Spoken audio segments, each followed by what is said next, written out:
Good afternoon, everyone. I'm Jinyi Cai. I'm a PhD student from the majoring GIS and cartography from the University of Iowa.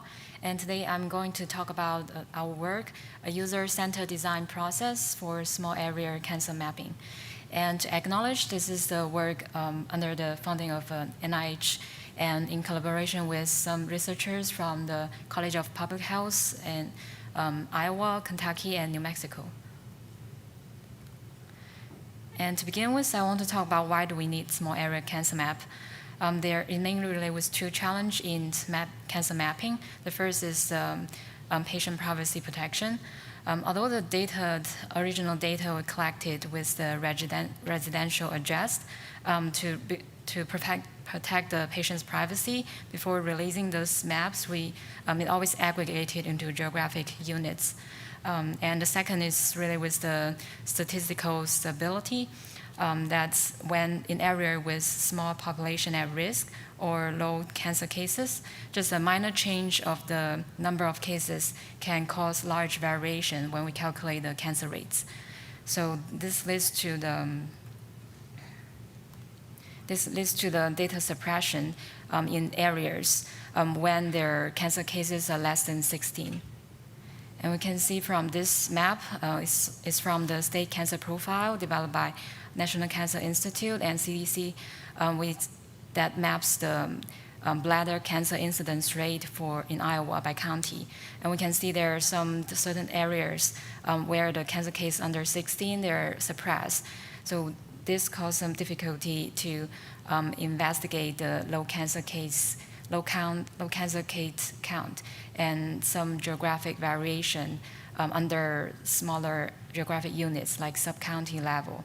And it also hard to investigate the disparity among some small population groups like the rural population or minority. So the second is about why do we need user-centered design in the visualization of this small area CAMSA maps. Essentially, user-centered design is to involve the target users across the whole interface design process. And in our CAMSA map projects, we think it's important to communicate with the diverse audience. And recently, there's a trend in involving the cancer advocates, survivors, and caregivers into the cancer prevention and control. They provide knowledge to promote the research and also help the policy decision making. And but the question for this audience that with less data chain experience, the difficulty is how we communicate the estimates to this audience.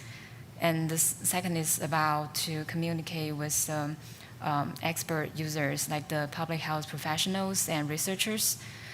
We think it's important to understand the implementation capacity of the state cancer registry. This is a place where they assess the small area cancer data. So to generate the small area cancer estimates is based on the Bayesian conditional autoregressive model. Essentially, is to use a spatial smoothing to borrow data from the neighboring areas to smooth out the variability of the areas with small number of cases. It's towards to the neighborhood or the whole region. So with this method, we can generate the age-adjusted rate and the risk probability. The risk probability is the probability that the certain areas' relative cancer risk is above the state average. So we generated the estimates for new case incidence, late-stage incidence, and mortality rates. We also stratify based on the different sex, race, and year groups across 7 different cancer types. And with this estimate generated, we use the user-centered design process to design and develop our small area cancer map, what we call CAMSA. And to begin with, we start with a need assessment study to identify the target users and use case scenario with some expert in cancer epidemiology. And with this study result, we generate our requirement documents and develop the alpha version of CAMSA, and then we conduct some user study, user evaluation through 7 focus group with the participants of representative of our target users. And we also conduct surveys during 2 annual meetings, the North American Association of Central Cancer Registry, the Civilian Epidemiology and Results Research. And we got 17 responses. Those are the experts from Cancer Registry. And based on the results, we do another round of refine our requirements and develop the beta version. And later we have released a basic version of CAMSA in the Iowa Cancer Registry. So here's our result. This is the some end users and use cases through the need assessment study. So we identified 3 target user groups. The first is the general public, such like the residents, the cancer advocates, cancer survivors, and caregivers. And the second target user group is some public health professionals, such as the oncology director, cancer program manager. And the third target users is the researchers, like the epidemiologist and data analyst. So we have identified 5 use cases, primary use cases, including the cancer burden exploration, health disparity identification, risk factors analysis, and communication and collaboration, also customized analysis. So these 3 different users have different needs across these 5 primary use cases. For example, the general public, they will be more interested in learn about their cancer burden and disparity of their population groups in their small neighborhood areas. And the professionals, they have additional responsibility to conduct the community health assessments, to identify the high cancer burden clusters, disparity, and associated risk factors. It can also help them, they can also expect to use the CAMSA to direct some interaction to areas with the highest needs. And for the researchers, this CAMSA can help them to explore the spatial pattern and generate hypotheses of their research projects.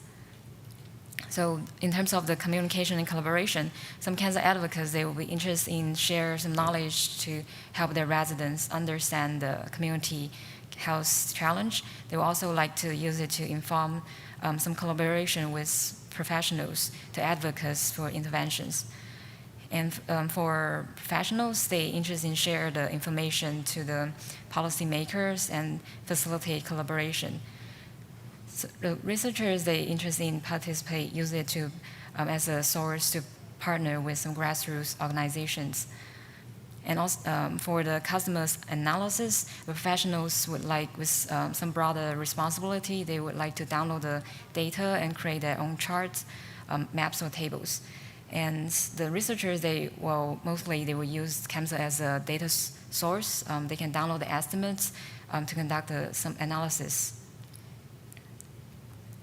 So here I will introduce about some functional requirements and how we realize them in the CAMSA. So the interface here includes 3 parts: the data configuration panel, the map panel, and table panel. So in the data configuration panel, there's the users can choose across different geographic units and different cancer estimates, like the age-adjusted rate and risk probability, and also across different cancer types, different outcomes, and have different stratification across the population groups or sex or year groups. It can also help them to filter out based on certain criteria. And we also provide an export section so that they can download the selected data or export the maps. The second part is the map panel.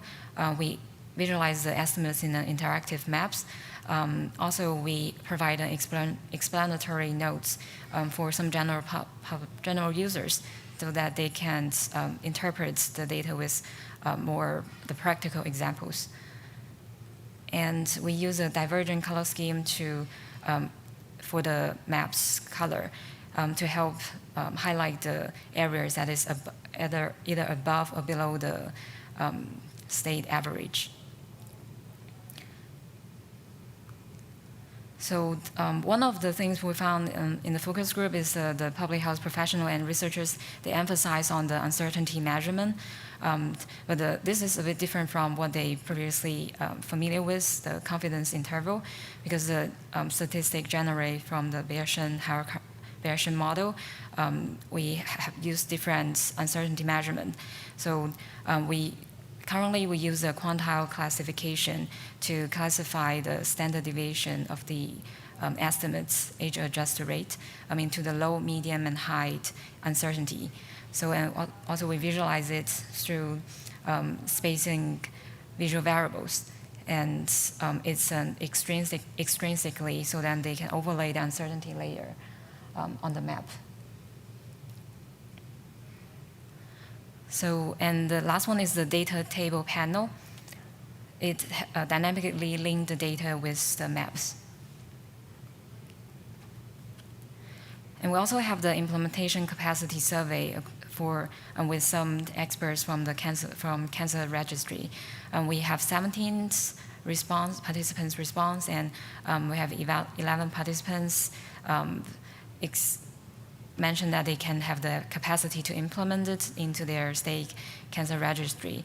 And when it comes to the resources that they need, over half of them mentioned they will need they want to use the source code to conduct the analysis themselves and build the maps. And there are also the same amount of participants mentioned they are not sure about the capacity, which means that we will need more consideration and follow-up when we implement it into different registry. And also for the resources that they need to support the tool usage, we have 7 participants mentioned that they need a training video, and also over half needs the one-on-one support and some frequently asked questions page.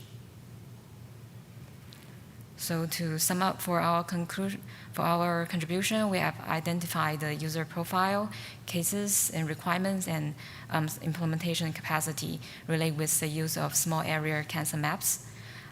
We also developed and launched a basic version for the visualization. And for the limitation, there are still some user requirement that needs to be adjusted, and we're still on the process. And also there's a lack of direct users interaction to understand how the user interacted in practical situation.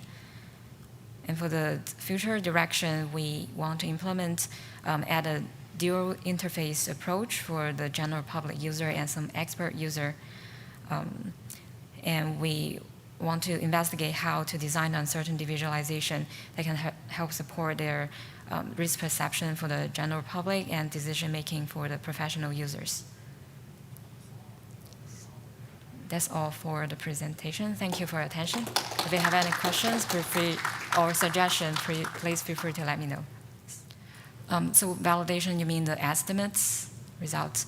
Yeah, we have the validate through some with some expert users, like some cancer registry experts. They will review the data and to see whether it makes sense for them in the certain areas of the estimates results.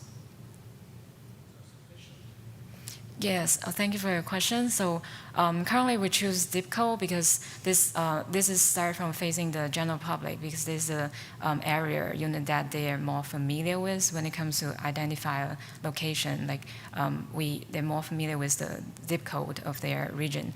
So we start with this one, and for the other like researchers and professional use, some researchers, they would like some like sensor check units.